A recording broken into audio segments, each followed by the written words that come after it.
ڈریفن خاصا بڑا شہر تھا۔ یہ کانڈا اور کاسکا کی سرحد پر واقع تھا۔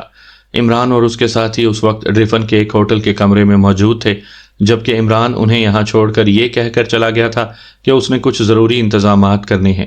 اس بار عمران صاحب کا رویہ کچھ عجیب سا ہے، صفدر نے کہا۔ کیا مطلب؟ کیا کہنا چاہتے ہو تم؟ جولیا نے چونک کر پوچھا۔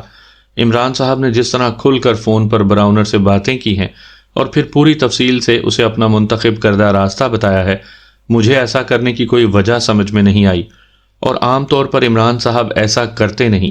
وہ تو ہم سے بھی معلومات کو خفیہ رکھتے ہیں، صفدر نے کہا۔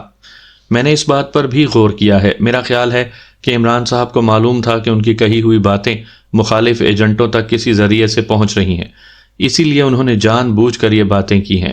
لیکن میرا خیال ہے کہ عمران صاحب جو کچھ کہہ رہے ہیں اس پر عمل نہیں کریں گے، لیکن اب مجھے اپنی بات پر خود ہی شک پڑ رہا ہے۔